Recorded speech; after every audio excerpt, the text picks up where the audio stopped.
Giê-hô-va là đấng chăn giữ tôi sẽ chẳng thiếu thốn gì. Ngài khiến tôi an nghỉ nơi đồng cỏ xanh tươi, dẫn tôi đến mé nước bình tĩnh. Ngài bổ lạy linh hồn tôi, dẫn tôi vào các lối công bình vì cớ danh Ngài. Xin kính mời quý đầy tớ Chúa cùng toàn thể hội thánh, chúng ta cùng tôn vinh Chúa. Thánh ca 272, Chúa dẫn đưa đời tôi. Thánh ca 272, Chúa dẫn đưa đời tôi. Hội thánh Chúa sẽ tôn vinh Chúa câu 1, câu 2. Sau đó nghe đàn dạo, hội thánh Chúa sẽ hát lại câu số 3.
Thỏa thích thay tin cậy Chúa Giêsu, lòng tôi quyết chỉ tin Ngài thôi.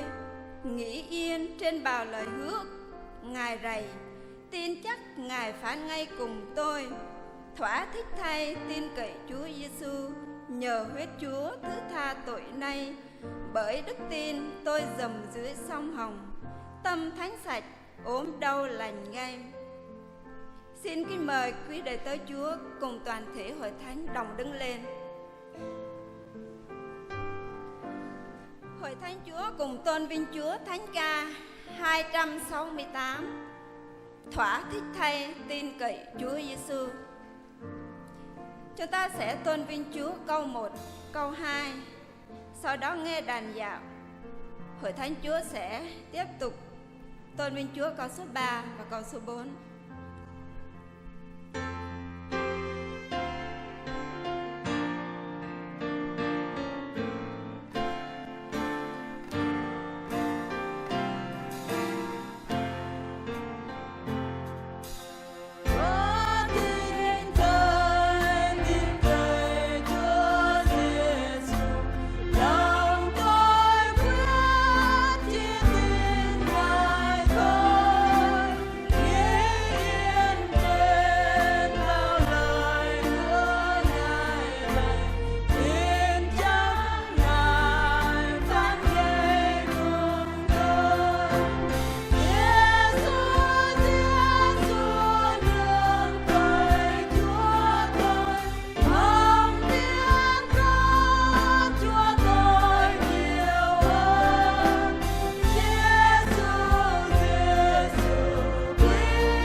Khanh vẫn đứng. Xin trân trọng kính mời mục sư Pui Đen lên cầu nguyện.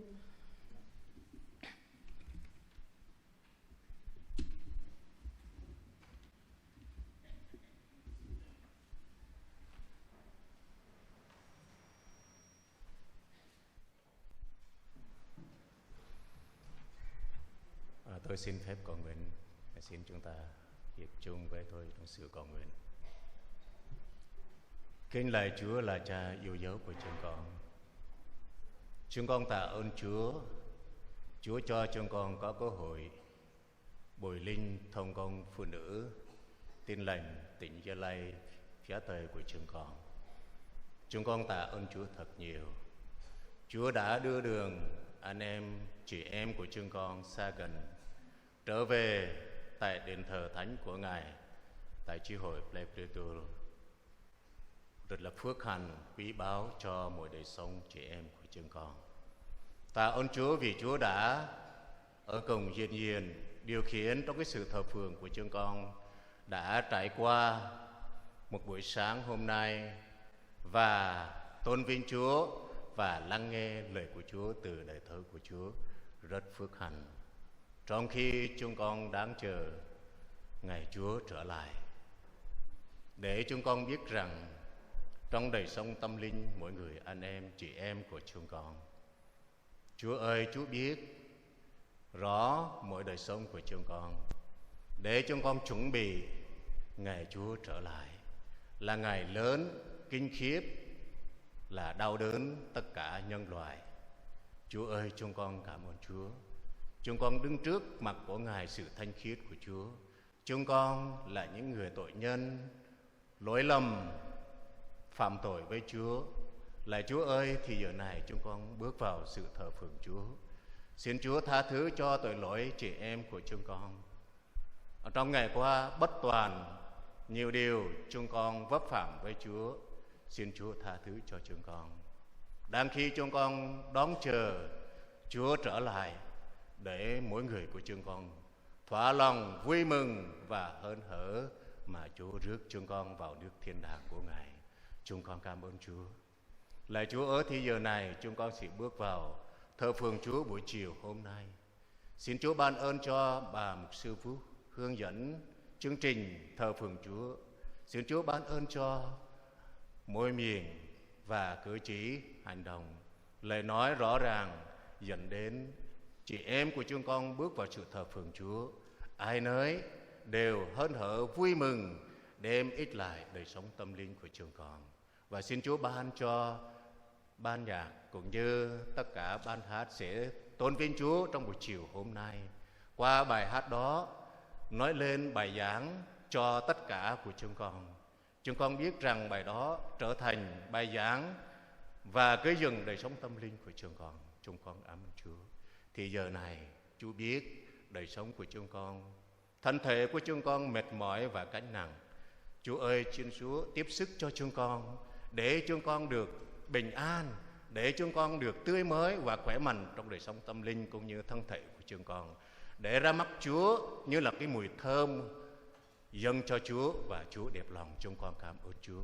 Đặc biệt là buổi chiều hôm nay, đời tớ của Chúa Mục sư Uyên sẽ ban phát tâm tình lời của Chúa. Xin Chúa sức dầu trên ống để lời nói rõ ràng, mạch lạc và đem lại ích lợi cho đời sống tâm linh của chúng con. Chúng con cảm ơn Chúa. Xin Chúa ở cùng chúng con, hướng dẫn chương trình tất cả tiết mục chúng con trong buổi chiều hôm nay. Qua đó chúng con sẽ ra về, chúng con no nê, chúng con biết rằng lời Chúa sâu đậm vào tâm lòng của mỗi người chúng con. Chúng con vui mừng thật tuyệt vời. Chúng con cảm ơn Chúa. Dâng hết tất cả chương trình từ đầu cho đến cuối. Xin Chúa hướng dẫn chúng con. Chúng con hiệp chung cầu nguyện nhân danh Chúa Giêsu Christ. Amen.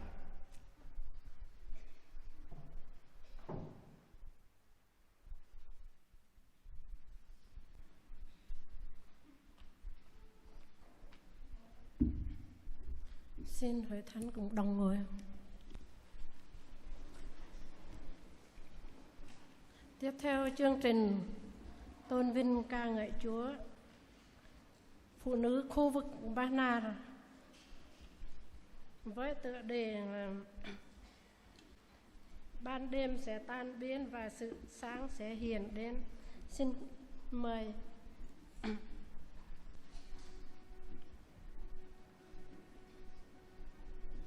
thánh ca tôn vinh số 75.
Tiếp theo chương trình tôn vinh Chúa,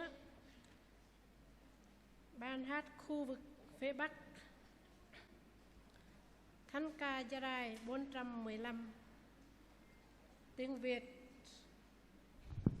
295, Ba Na 417, với tựa đề là Trong mong chí cao. Xin mời khu vực phía Bắc.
Hãy subscribe cho kênh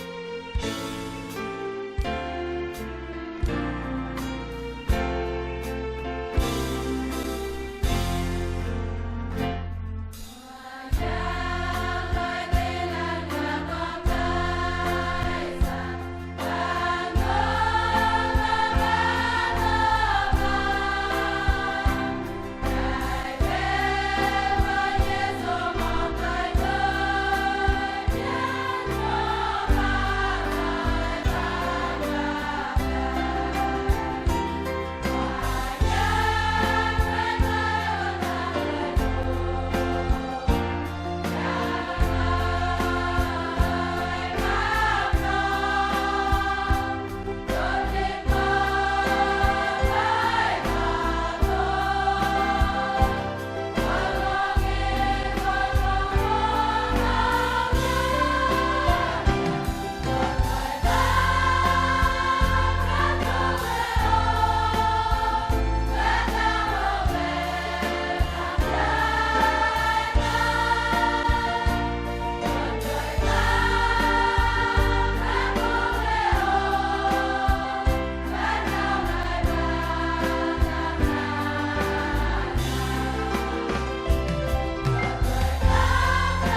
Tiếp theo tôn vinh Chúa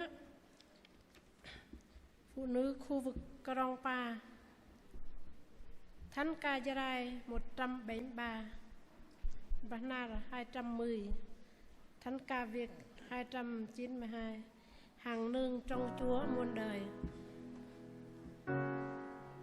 Xin mời phụ nữ Krongpa.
Cảm tạ Chúa, chúng ta đã nghe tôn vinh Chúa. Buổi sáng chúng ta cũng nghe lời Chúa. Buổi chiều hôm nay chúng ta ổn định chỗ ngồi, tiếp tục chương trình. Chúng ta nghe mục sư Uyên, ủy viên ban đại diện đặc trách phụ nữ Gia Lai, để tâm tình với phụ nữ chúng ta. Xin trân trọng kính mời mục sư Uyên.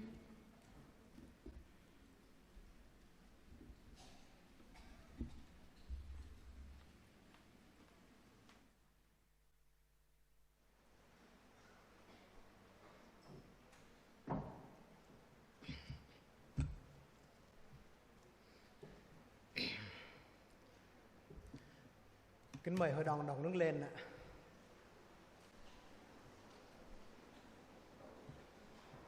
Chúng ta cùng nghe lời Chúa. Chúng ta mở Kinh Thánh trong sách Giô-suê đoạn 24 câu 14-15.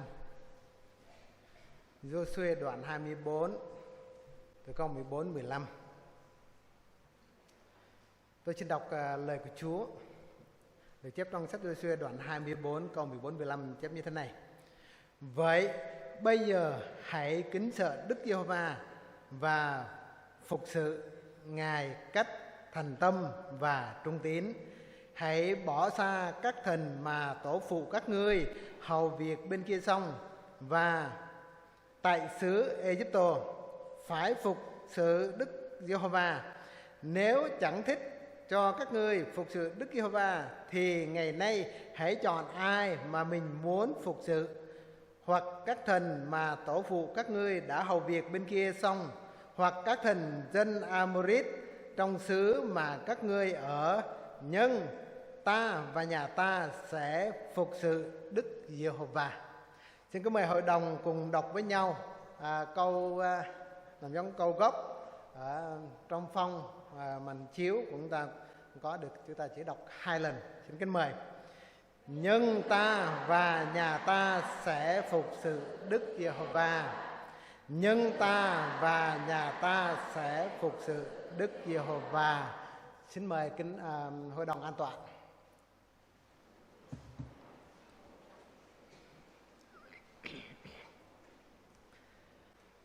Kính thưa quý tử đức Chúa, kính thưa quý bà, quý cô, hôm nay chúng ta tổ chức ngày buổi linh thông công cho gọi là ban phụ nữ, quý phụ nữ trong hội thánh Tin Lành Việt Nam, miền Nam tại tỉnh Gia Lai của chúng ta. Buổi chiều hôm nay thì chúng ta nói để nghe mục sư Uyên giảng hoặc là chia sẻ, chúng ta thường gọi. Nhưng tôi cũng đã nói rồi tri ân cô Liễu. Tôi thay mặt cho ban điều hành ban phụ nữ tỉnh Gia Lai có mời cô Liễu 2 buổi giảng cho chương trình buổi linh của chúng ta ngày hôm nay. Cô cũng đã nhận rồi, mà sau đó cô có việc cô thay đổi, cô chỉ cố gắng lên được 1 buổi mà thôi. Vậy buổi chiều cô cũng giao lại cho tôi để có tâm tình cho ngày buổi linh phụ nữ của chúng ta. Vậy tôi cũng phải nhận lời mà thôi. Rồi có bàn với ban điều hành.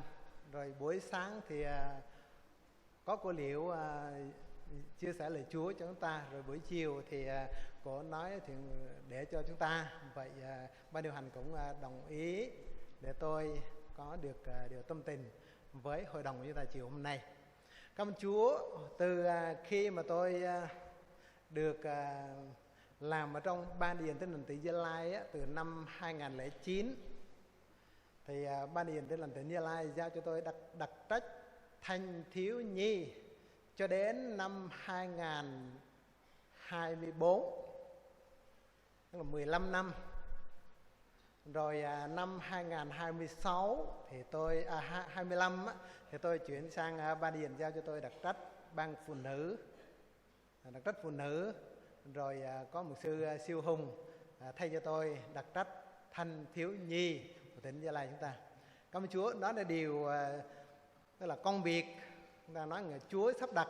Nhưng mà thực tế thì theo con người ấy, thì tôi cũng tuổi tương đối lớn ở trong ban đại diện, thì vẫn giao cho giới trẻ, lo cho giới trẻ thì nó cũng hơi ngược, rồi giới trẻ vô trong ban đại diện để lo cho phụ nữ hơi ngược. Bởi vậy thì trong các thành viên ban đại diện đó thì cử với nhau, rồi ủy thác cho nhau. Thì đối với tuổi tác thì tôi đảm nhận công tác tức là đặc trách phụ nữ. Buổi chiều hôm nay thì tôi không dám nói rằng tôi giảng hoặc là chia sẻ, mà chúng ta cùng nhau gọi là nghe, nhưng mà không phải là nghe, mà tôi tâm tình chúng ta cùng góp ý, đúng là tâm tình phải góp ý với nhau về một gia đình của chúng ta có vâng phục Chúa hay không.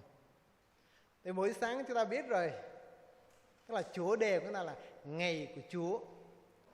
Ngày của Chúa. Rồi cô trợ đạo Thần Đình Liễu cũng nhấn mạnh với câu chữ là bấy giờ. Tiếng phổ thông, tiếng Việt thì nó chơi chữ như vậy đó. Lúc bây giờ nó khác, rồi thêm một cái dấu thôi là bấy giờ, thành nghĩa nó khác rồi. Vậy ngày của Chúa đã đến chưa? Và ngày của Chúa sẽ đến lúc bấy giờ đời sống của chúng ta, kể cả gia đình của chúng ta, đã vâng phục Chúa hay không? Chúng ta có vâng phục Chúa không? Vậy thì theo tôi thì cũng mong muốn học được như Giô-suê đã nói, ta và nhà ta sẽ phục sự Đức Giê-hô-va, vâng phục sự Chúa. Vậy các ngươi có vâng phục hay không? Thì Giô-suê có nói, chọn đi theo tổ phụ của các ngươi đang hầu việc các thần ở tại xứ Ê-tô bên kia sông hoặc là bên này. Rồi ai muốn phục sự thần nào đó cứ phục vụ đi, rồi cứ vâng phục thần đó đi. Nhưng chúng ta đã nghe lời của Chúa buổi sáng, ngày của Chúa đã đến gần. Vậy chúng ta có vâng phục và phục sự Chúa hay không trong một gia đình của chúng ta? Bởi vậy thì chúng ta sẽ cùng nhau học với nhau. Chúng ta là một phụ nữ, có một ước gì về gia đình của mình ở trong hội thánh hoặc là trong xã hội hay không ạ? Quý vị là một phụ nữ, có những ước gì về gia đình của mình ở trong hội thánh hoặc ở trong xã hội của chúng ta hay không? Có người sẽ trả lời không, hoặc là có. Chúng ta có mong muốn gia đình của mình như thế nào ở trong hội thánh hoặc là trong xã hội ngày nay? Chúng ta có mong muốn giống như một gia đình vâng phục Chúa như Giô-suê nói vậy không? Trả lời có hoặc là không, đó là mỗi tấm lòng của quý cô, quý bà. Vậy chúng ta coi thử. Vậy chúng ta có hoặc là không, chúng ta trả lời. Nhưng mà nếu mà có, chúng ta phải là một gia đình để người ta khen. Thường chúng ta nghĩ như vậy không? Chúng ta mong muốn chúng ta, gia đình của chúng ta trở thành một gia đình để người ta khen. Khen về điều gì? Khen về kinh tế của cải, một gia đình giàu có, phải không? Có ô tô xịn hơn tỷ bạc, hoặc là có của cải nào đó. Chúng ta muốn người ta khen một gia đình rất giàu sang, hoặc chúng ta muốn người ta khen gia đình của mình có một đời sống hạnh phúc. Đó là mong muốn của mỗi người, chắc chắn có. Hoặc là chúng ta nói, ôi mục sư nói như vậy thì theo suy nghĩ của mục sư mà thôi. Tôi hoặc là gia đình của tôi không có ước mơ gì để người ta khen gia đình của mình là giàu sang, hoặc là gia đình của mình hạnh phúc hay là khổ sở, không quan trọng. Nhưng thưa quý vị, đa số nhiều gia đình có những mong muốn là gia đình người ta không biết mà gia đình của mình phải làm thế nào để có được những lời khen về gia đình của mình. Vậy giữa đời sống hạnh phúc và kinh tế, tức là của cải đó, chúng ta mong muốn cái nào nhiều nhất? Có những gia đình để ý, chú ý đến của cải kinh tế mà thôi. Đời sống gia đình có hạnh phúc hay không, không biết. Tôi thường hay dẫn chứng, tức là ví dụ dẫn chứng cụ thể. Hiện tại rất nhiều gia đình của mình, con cái của mình không vâng phục Chúa, không có tinh thần phục sự Chúa. Chúng ta nói mình yêu mến Chúa, muốn thờ phượng Chúa, rồi gặp gỡ anh chị em tín hữu trong hội thánh, chúng ta đến thờ phượng Chúa. Nhưng thường nói con cái của mình hiện nay đang ở đâu, đang làm gì? Rất nhiều giới trẻ ngày nay không thích đi thờ phượng Chúa, thích đi theo ý muốn của nó, rượu chè, cờ bạc, vân vân, rất nhiều. Vừa rồi tôi nói nãy rồi, tôi thường là dẫn chứng cụ thể đối với gia đình, đối với hội thánh của tôi. Thì hội thánh của tôi hôm nay cũng tham dự ở đây cũng ít nhất cũng mấy trăm người, không phải là chi hội Presbyterian, chi hội của tôi đó. Vừa rồi thì tôi cũng nói rồi, ta cầu nguyện đi, rồi chúng ta phải nhìn biết gia đình và con cái của mình. Vừa rồi đi xe kéo đua với nhau, không đến từ vườn Chúa, nhưng mà đi xe rủ với nhau đi một nơi nào đó, cãi lộn, rồi gì muốn làm điều gì đó, cuối cùng bị an ninh công an phục, bắt, quả tang, xe cộ, thu giữ, vân vân. Nhưng trong gia đình chúng ta là người làm bố làm mẹ, chúng ta có buồn hay không, hay là chúng ta vui?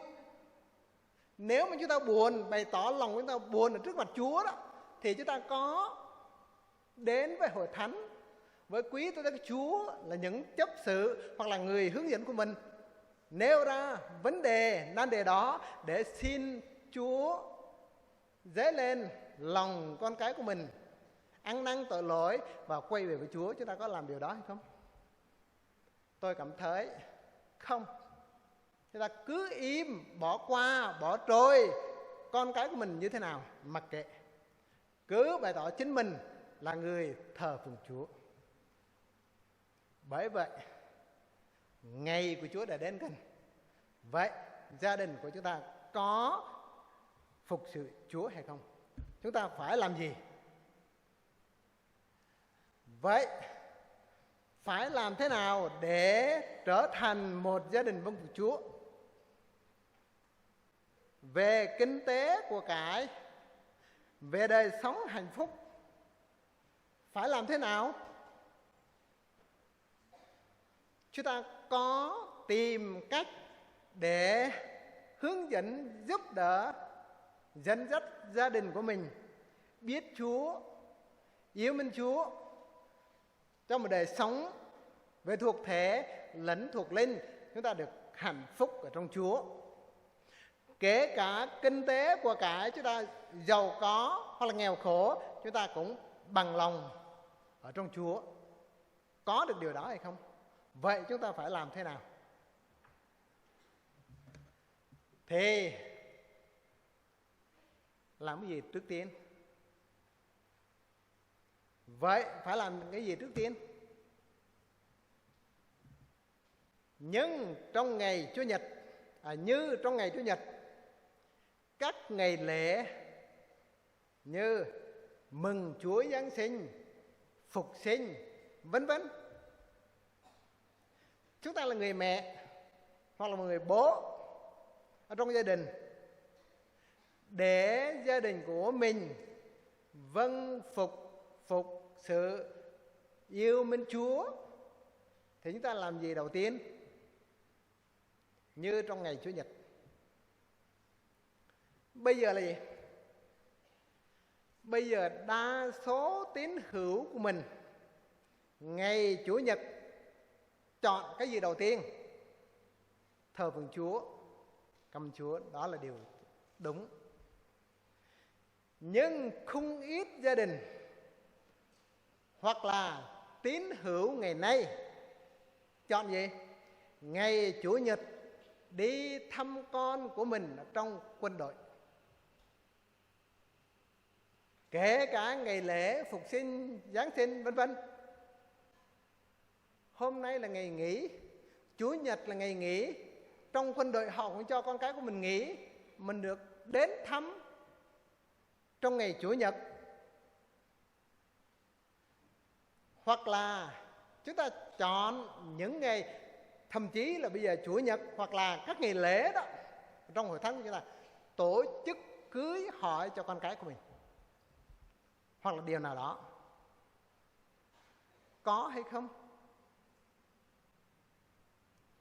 Kính thưa quý vị, đó là những ngày gọi là những ngày cận kề của ngày của Chúa. Ngày Chúa sắp đến, đức tin, lòng yêu mến Chúa của chúng ta suy ra rất yếu đuối. Ta thích làm những gì chúng ta mong muốn giải quyết vấn đề về thân thể, thể xác, và mắt chúng ta nhìn thấy ngày nay mà thôi. Đúng ra thì chúng ta là con cái của Chúa. Chủ nhật chúng ta phải làm gì? Hoặc là những ngày lễ như Chúa Giáng sinh, phục sinh, vân vân, chúng ta phải chọn theo lời Chúa. Như ở trong sách Lê Vi Ký đoạn 23 câu thứ 3. Lê Vi Ký đoạn 23 câu thứ 3. Người ta làm việc trong 6 ngày, nhưng qua ngày thứ 7 là ngày sa-bát, một ngày nghỉ, tức một sự nhóm hiệp thánh. Đừng làm một công việc gì, ấy là lễ sa-bát của Đức Giê-hô-va trong những nơi các ngươi ở. Trong những nơi chúng ta đang ở, chúng ta ở tại địa phương này, chúng ta phải tập trung nhóm lại với nhau trong ngày thứ 7, tức là ngày sa-bát, ngày hiện nay chúng ta nói ngày Chúa Nhật, để chúng ta đến với Chúa, thờ phượng Chúa tại nơi mà chúng ta đang ở. Nếu mà chúng ta làm xa, làm ăn xa, dưới Bình Dương, Sài Gòn, vân vân, thì chúng ta là con cái của Chúa, thì trong ngày Chúa Nhật chúng ta phải mời gọi anh em hiệp lại với nhau, đến với nhau tại ngôi nhà thờ hoặc là nơi nào đó để chúng ta đến với Chúa, thờ phượng Chúa. Đó là ngày của Chúa. Nghỉ ngơi tất cả công việc về thể xác để chúng ta thờ phượng Chúa. Nhưng chúng ta cũng nghỉ công việc, nhất là giới nam. Nghỉ công việc, hôm nay tôi tưới cà hoặc là làm công việc của gia đình nào đó, công việc nào đó, tôi được nghỉ. Nhưng mà sáng Chủ nhật ưu tiên ban đầu rủ với nhau để đá bóng. Đó là cũng không ít người làm, nhiều người làm. Rủ với nhau sáng Nhật đã đá bóng rồi đó hả? Không đi thờ phượng Chúa. Vâng, như tại chi hội Labrador đây, cũng như chi hội Complex của chúng tôi đó, sáng Chủ nhật chúng tôi nhóm thờ phượng Chúa 2 lễ. từ 7 giờ cho đến tầm gần 9 giờ. Chúng ta hẹn là từ 9 giờ đến khoảng 10 rưỡi, gần 11 giờ. Có 2 lễ để thờ phượng Chúa. Đó là gì? Bởi chúng ta chọn ngày đó phải không? Rồi tạo điều kiện cho những người nam, ai mà nhóm 9 giờ thì từ 7 giờ rủ với nhau đá bóng rồi phải không? Tạo điều kiện cho những người thích đá bóng vậy không? Chưa đến thì giờ chúng ta thờ phượng Chúa thì có thì giờ học kinh thánh trường Chúa Nhật, mà không thích, không muốn, mà muốn làm cái gì? Theo ý mình. Còn những người đã nhóm từ 7 giờ, khi nào mà hết nhóm, hẹn giờ, đặt giờ để đá bóng. Còn phụ nữ thì không phải vậy phải không? Đúng. Phụ nữ thì có thể là không phải là như tôi kể lấy ví dụ như vậy, nhưng mà phụ nữ chúng ta cũng cảm ơn Chúa, rất nhiều phụ nữ nếu mà nhóm tầm 9 giờ sáng thì lo cho gia đình, nhóm xong rủ với nhau học kinh thánh, gọi là trường Nhật. Bởi vậy thì ban phụ nữ rất nhiều người cũng yêu mến Chúa, học lời của Chúa, cảm ơn Chúa. Nhưng thực sự mỗi một chúng ta có yêu mến Chúa và học lời của Chúa như vậy hay không? Trong ngày gọi là ngày Sa-bát, ngày thánh của Chúa. Nếu mà chúng ta làm việc ở trong ngày Sa-bát, gọi là ngày mà chúng ta dành để thờ phượng Chúa đó, có câu kinh thánh nói thế này. Xuất Tô Ký đoạn 35 câu thứ 2. Xuất Tô Ký đoạn 35 câu thứ 2. Người ta sẽ làm công việc trong 6 ngày, nhưng đến ngày thứ 7 sẽ là một lễ thánh, tức là ngày Sa-bát biệt riêng ra thánh cho Đức Giê-hô-va. Ai làm công việc trong ngày đó. Rồi, tôi xin đọc lại và chúng ta cùng nhau đọc câu tôi để tô màu đỏ. Tôi đọc tiếp và chúng ta cùng nhau đọc tới câu tô đỏ đó, chúng ta cùng đọc nhau. Tôi xin đọc lại.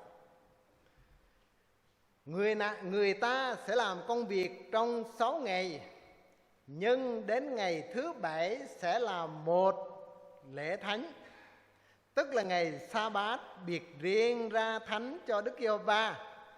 Ai làm công việc trong ngày đó sẽ bị xử tử. Thích không?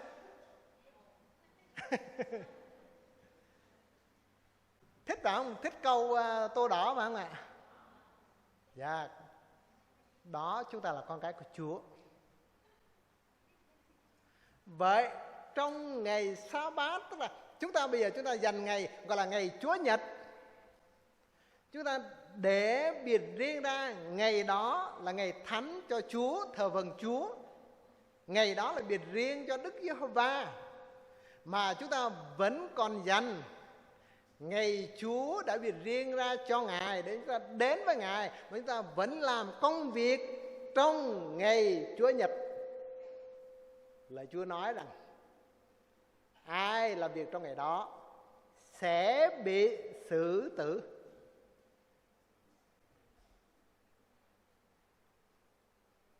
Chúa thầy giết chết những người chúng ta không vâng phục Chúa, cứ làm theo ý mình cho là phải. Cảm ơn Chúa.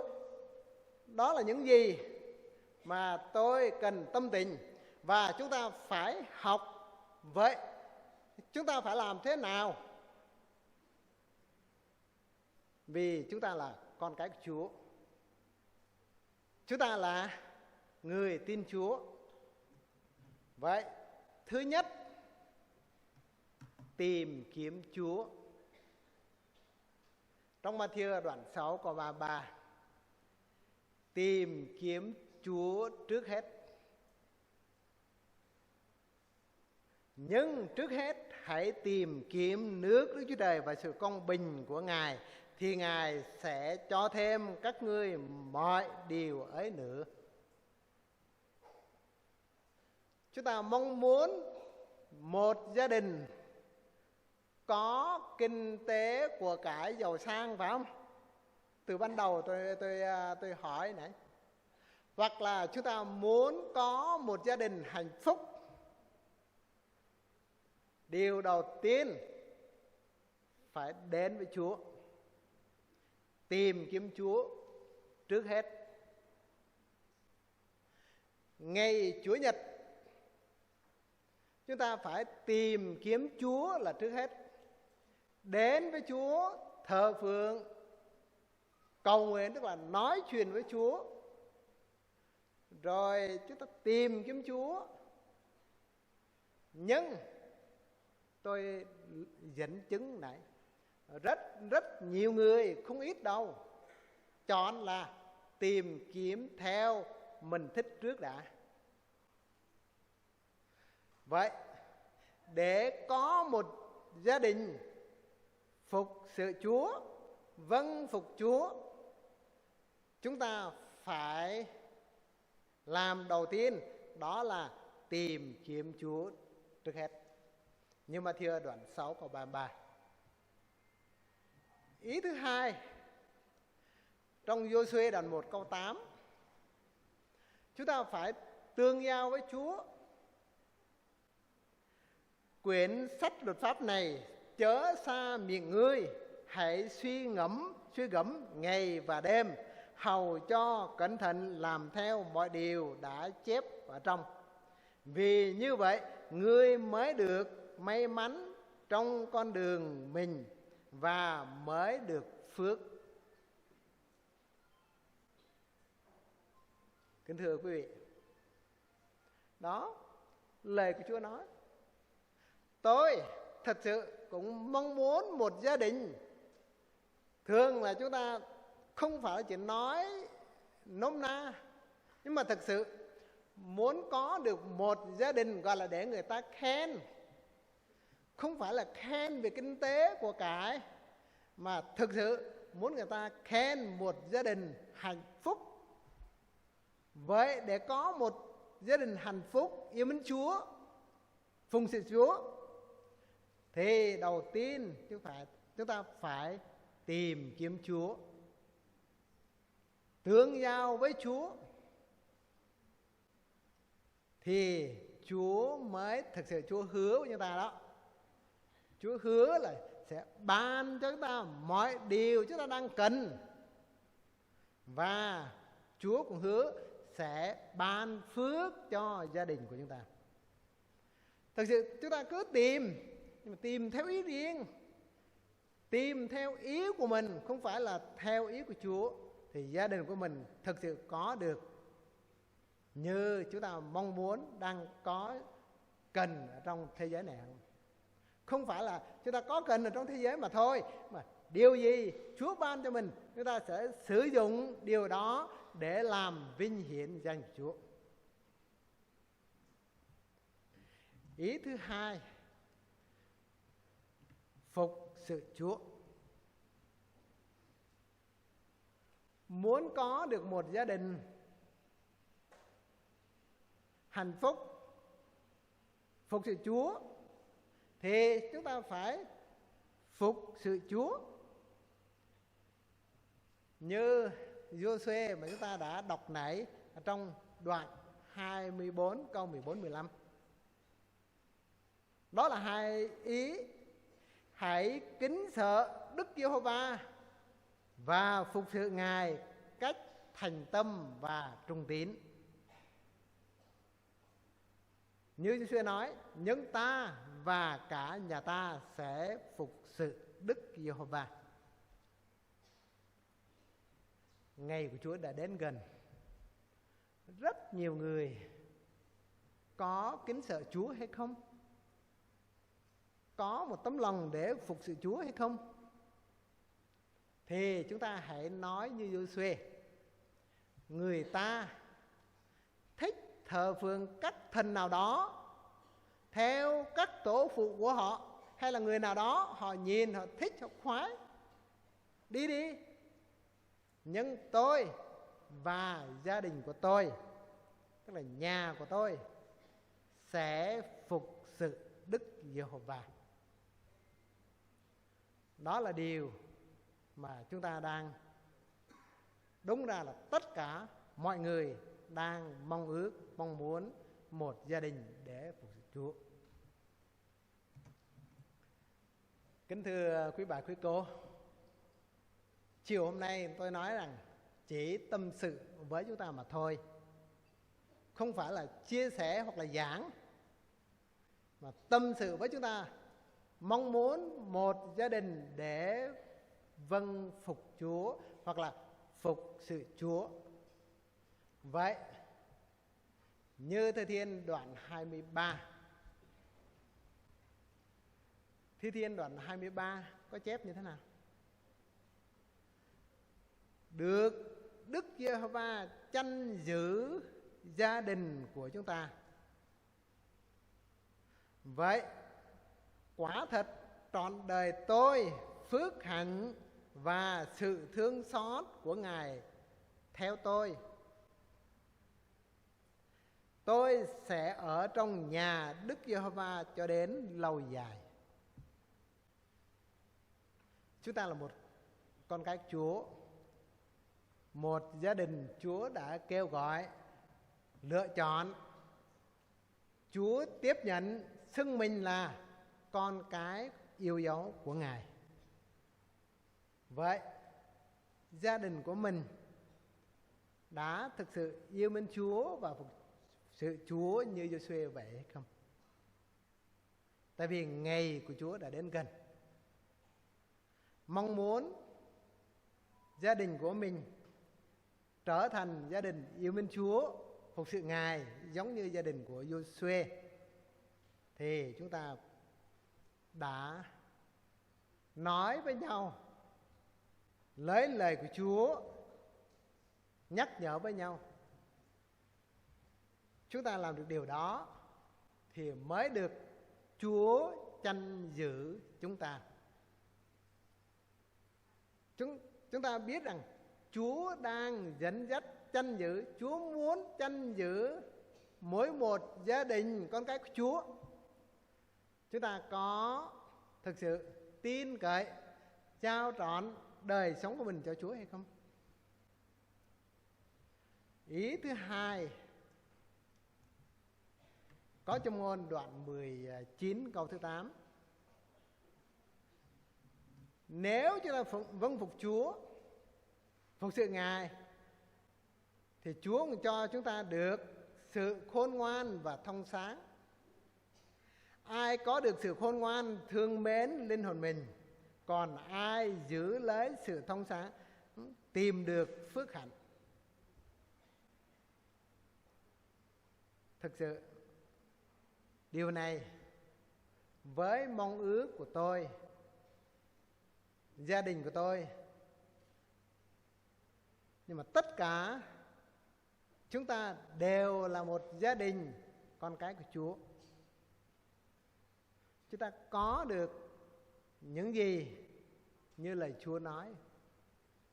Vậy để được điều đó, và Chúa sẽ ban cho gia đình của mình trở thành gia đình Chúa mong muốn, như Chúa mong muốn, là một gia đình đúng là gia đình con cái của Chúa, để làm vinh hiển danh của Ngài. Và Chúa ban cho mỗi một gia đình của chúng ta để được ai nấy có được sự khôn ngoan, thương mến linh hồn của mình, và có được phước hạnh trong gia đình. Còn nói gia đình của chúng tôi là gia đình tin Chúa, nhưng mà đến ngày của Chúa tiếp rước mỗi một gia đình của chúng ta đến với Chúa. Tất cả mọi người ở trong gia đình của chúng ta vui mừng bắt tay với nhau đến gần Chúa, đến với Chúa ở nơi mà Chúa đã đặt để cho chúng ta hay không? Hay là chúng ta muốn đến nhưng chỉ một mình mà thôi? Còn chồng, con của mình ở đâu? Chúa nói với chúng ta rằng: con ơi, tốt lắm, con rất yêu mến ta, đến thờ phượng ta, hát ngợi khen ta luôn luôn. Nhưng mà chồng con đâu? Các con cái của con đâu?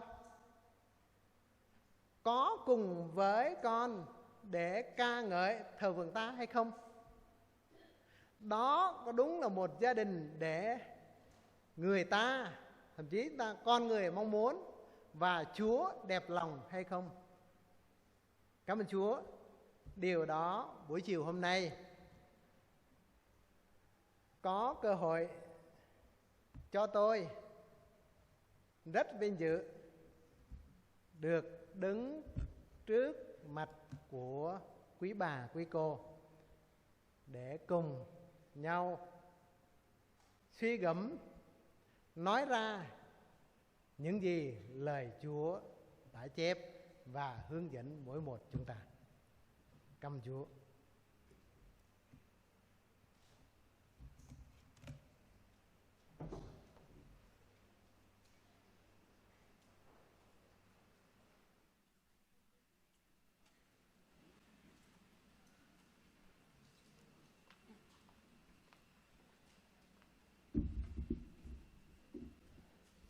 Cảm tạ Chúa, chúng ta đã nghe lời của Chúa. Chúng ta thầm trong lòng, chúng ta cầu nguyện. Rồi xin mời bà mục sư Sarabruch lên cầu nguyện đáp ứng.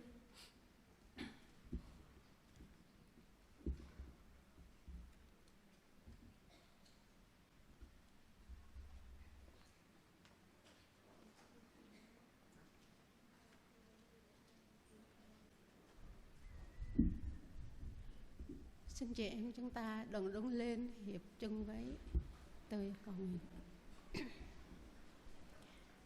Có cô cái ở đây ama khoa giang Jesus Christ. Ý chinh ở đây prong prit bia ma. Ý chinh ở đây bố rít chinh. Pi bang nông nọ mang nôn nạm nuôi mây. Ý chinh ở đây mô trai tùy lọ có pi bang. Mây bọng trai pani ở chị mà ơi. Từng mong quạt này ý pa pre. Hạt ra nhằm các bia ma. Kata pul bing dah kemai tengkrah mang ini waria lai ko kemai re nai kemai pok hang talai hok mak plung loh ma ơi ipa prakomen luom ta talai tu remen kabah jap ta o khoyang nene khoyang klam nai kemai tak tui hatra klam nai o khoyang mai mo ting kana i tui ra ku rai klai ko talai min gan mang trôm hạt talai i penyap o khoyang mà ơi ta đắc mấy lăng lại của mấy bộ mấy chinh núi lệ o khoyang mang hạt này của mấy chinh núi sa chỗ đắc mấy o khoyang rõ ta của mấy bị đang lập o i roa của mấy i yêu của mấy chinh na i chinh ple pla i o khoyang sama o khoyang lúc đuôi tí răng bùi yap o đắc mấy răng con ông yap đã coi đôi o khoyang chỉ từng mong thấy tuân rep lần ta na khoyang Jesus Christ ơi ý bùa bạc nار o ý khắp đặc mới đã coi cả cái mình mong này tôi tăng mong ý tuân rep mấy chỉ tụ má ta lại học má mấy chỉ tụ má ta lại bạc lại mong ý o khoyang mà ơi mấy lần lại ở dạ mấy đêm tí lệ bút bằng lại sọ rõ ta mới bị min o có mấy rút từ này sama beri ke oh khoyang Jesus Christ i chỉ bạc lại có mấy từ tầng i cắn nào bé kêu perkal tu tele roa noa tu tele dây ho tele sah kau dim cho bing ke mấy làm này mấy beri ở i bia ma oh khoyang tele mun kan ko ting kena i roi klai mang hra yusue charan tua lupa lan lupa lurma nene oh khoyang ở đây à mấy lăng lại tele tiếp ở yusue đum tí chỉ tăng những mơ prạ cái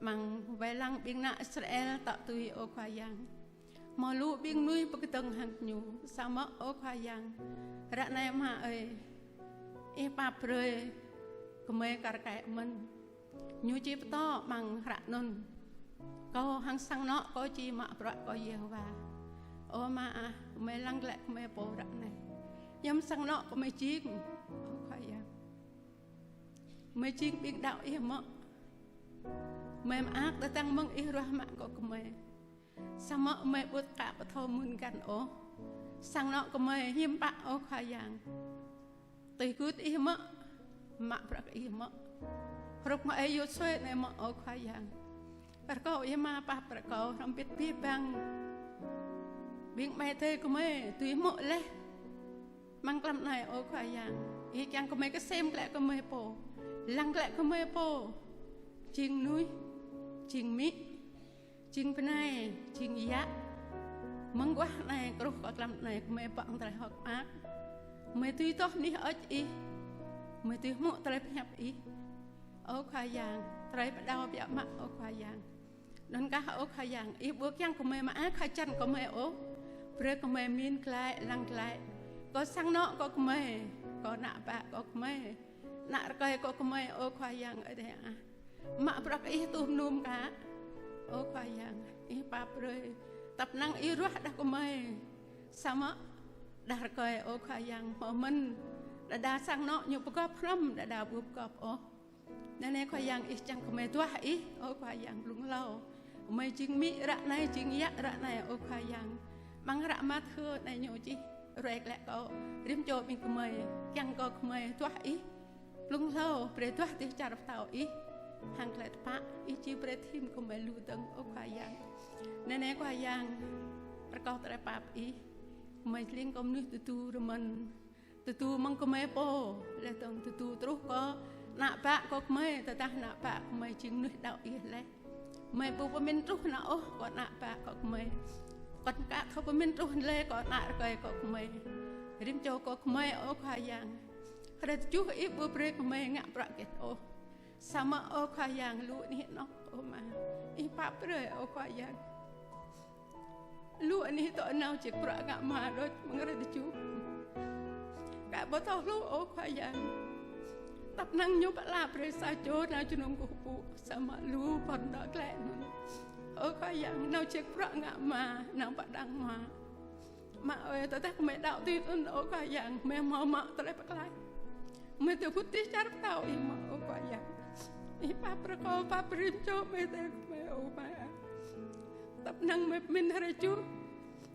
hay bùi dòm ô hay hiểu thông hay hiểu chọa rồi ô khai giang bằng họa lùa bịa mạ rồi nụ mẹ ra này ô mà ý bạp rơi ô khai giang ý bạp làm rơi ý chá rô rơi rụp mẹ mọ là trời bà nhập trời miền cân ra này ô khai giang ở đây nên nào ấy chẳng có mẹ tôi phải nhập ấy bữa bữa tạ tay mong mẹ ô khai giang nên nào bữa mẹ mình nhu rồi hằng làm ô khai giang không biết mong tôi mẹ có vua thì cái ô khai giang cho có tất cả sang nọ mẹ mà luôn đi tu mà luôn đi ramon mà ấy ba bữa mẹ chừng nuôi băng tang mang tôi đào gặp ngắt ô khai giang what dah kemai cing saja dah kemai waktu tu sama ikring jom pa mangkrak mang atau hakar kayak man menutu aplok laut non oma chi velang ko kemai o kayang renuk nai o kayang nak nuih kemai hok apiak mak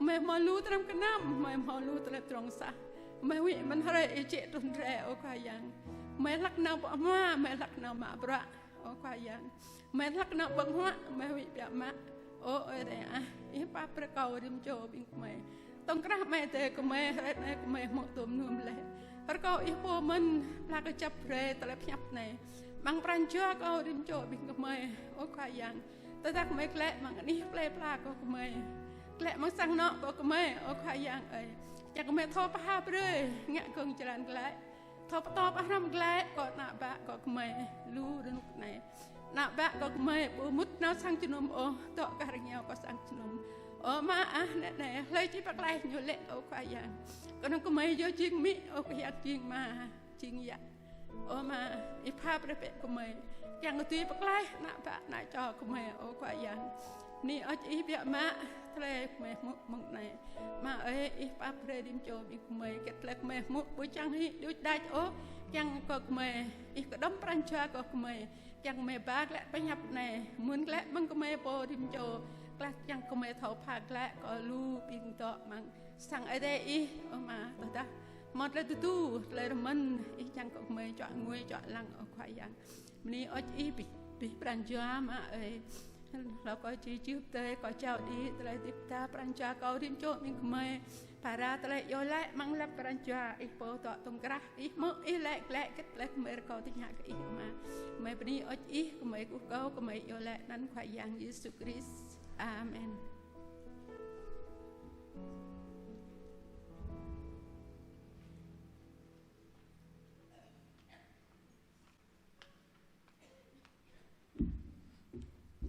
Xin nói đồng cùng ngồi.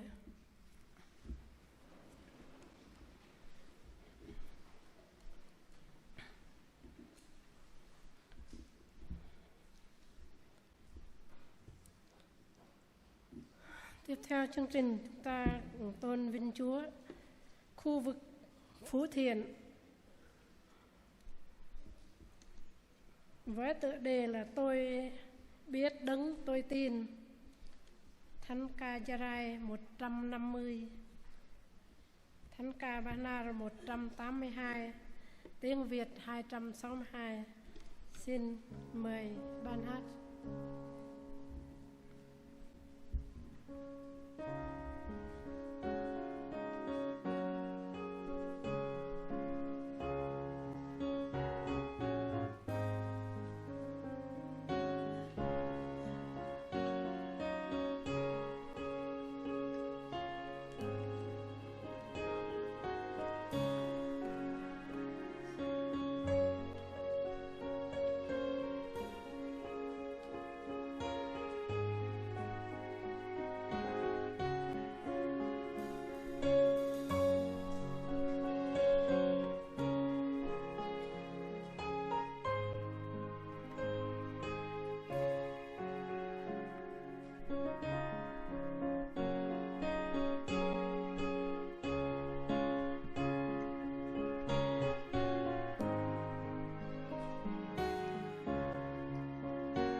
theo chương trình chúng ta đọc ban tài chánh, và chúng ta xin mời dạ Sally đọc ban tài chánh.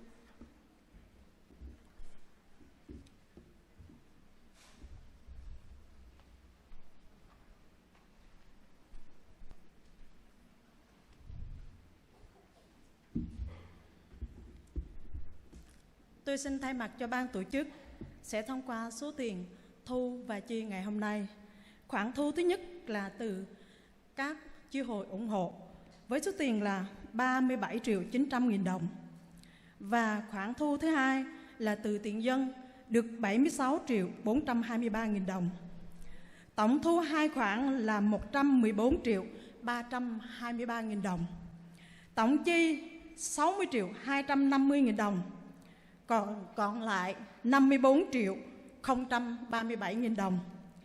Thật tạ ơn Chúa, tuy chỗ thờ phượng chúng ta không được như ý vì số người chúng ta quá đông, nhưng về việc dâng hiến, chị em chúng ta vẫn rời rộng dâng hiến, cho nên chúng ta được thu được như ngày hôm nay. Cầu xin Chúa ban ơn cho tất cả chị em chúng ta. Cuối cùng tôi xin chân thành gửi lời cảm ơn hết tất cả chị em chúng ta. Xin hết.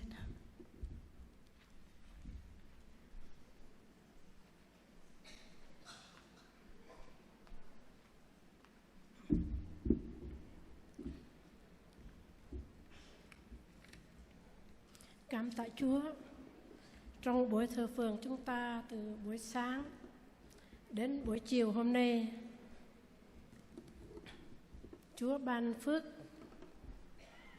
Cảm ơn Chúa. Trước chúng ta kết thúc, có thông báo có ai đánh rơi tiền ngoài kia 100.000, nếu ai đánh rơi thì chút nữa để nhận lại ở đây. Buổi thờ phượng chúng ta kết thúc. Mục sư Hoàng Ngân, trưởng ban hiệp nguyện khu vực Bắc Na lên cầu nguyện kết thúc. Sau đó mình hát Hallelujah, rồi cuối thì mục sư quản nhiệm chi hội Plendor, mục sư Ninh cầu nguyện chúc phước. Xin hội thánh chúng ta cùng đứng lên. Xin mời mục sư Hoàng Ngân.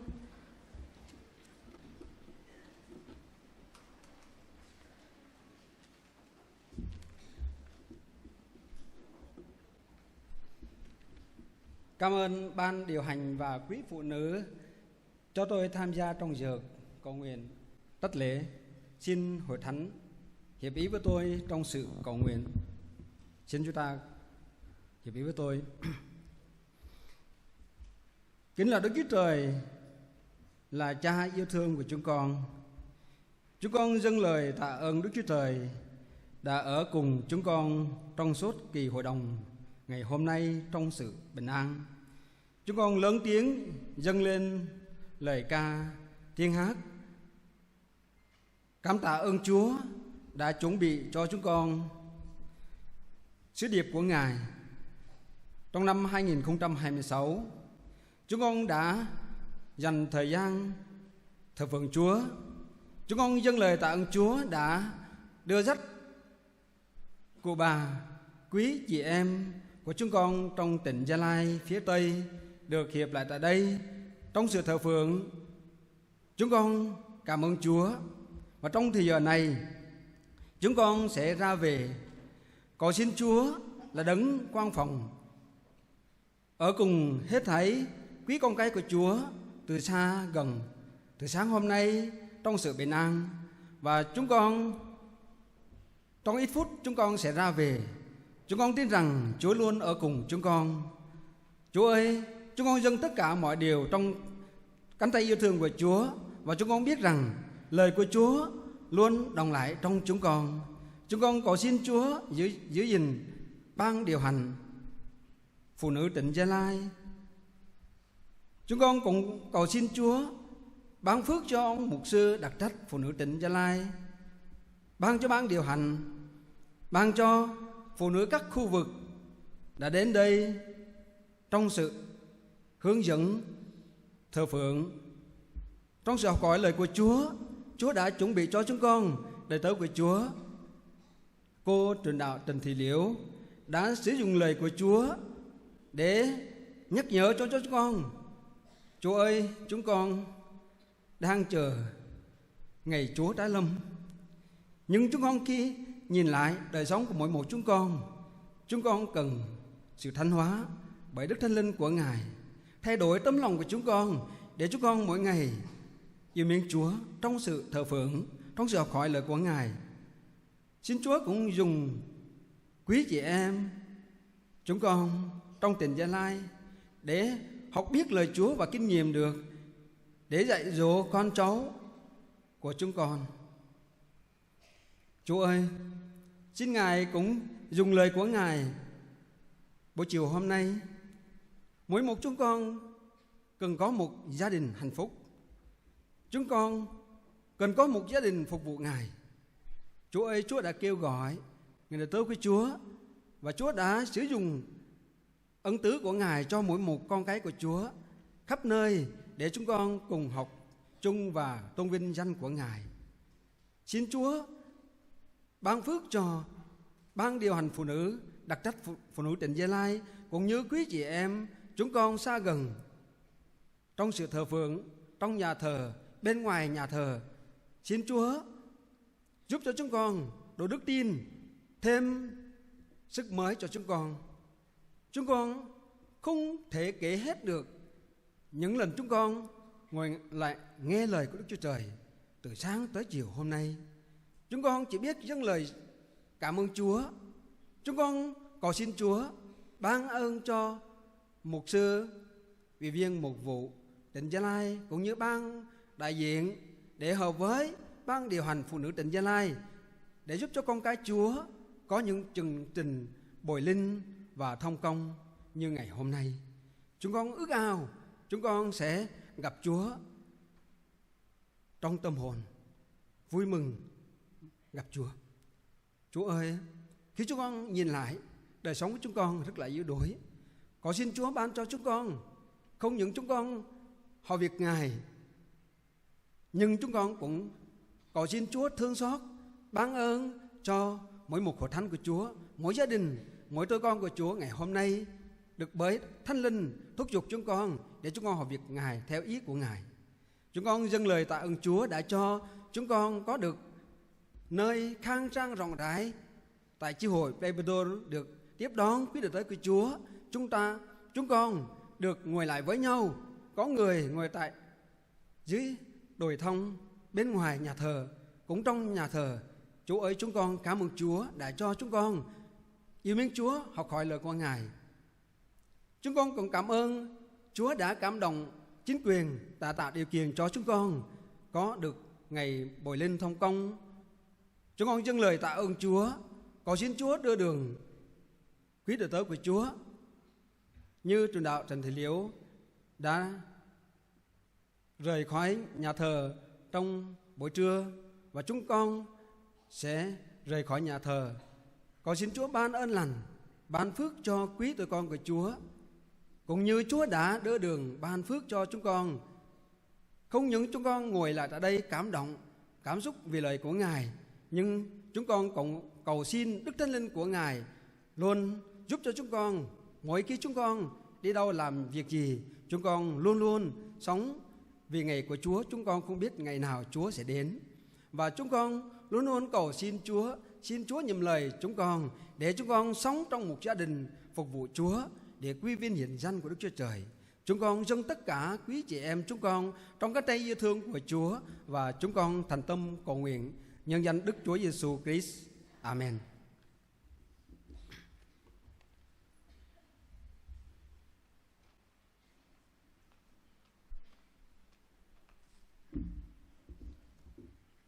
Chúng ta hát bài Hallelujah.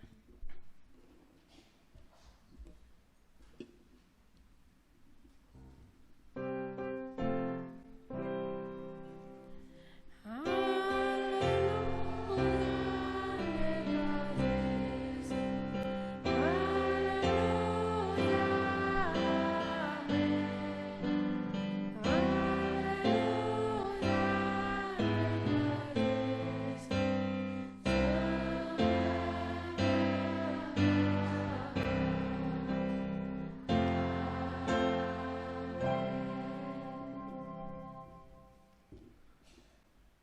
xin Đức Chúa Trời ba ngôi ban tình yêu thương đời đời không hề thay đổi của Đức Chúa Cha, ban ân điển dư dật sâu lòng của Đức Chúa Con và sự cảm thông trong quyền năng của Đức Thánh Linh xin ở với hết thảy chị em chúng con trước khi ra về những gì chúng con đã nghe được, và xin lời Chúa đồng hành cùng chúng con, cùng chị em chúng con. Và thì giờ này xin Chúa ở cùng chị em chúng con từ nay cho đến ngày Đức Chúa Giêsu Christ tái lâm. Amen. Kính chúc quý vị phụ nữ một ngày buổi linh thong thong vui vẻ. Xin cảm ơn Chúa.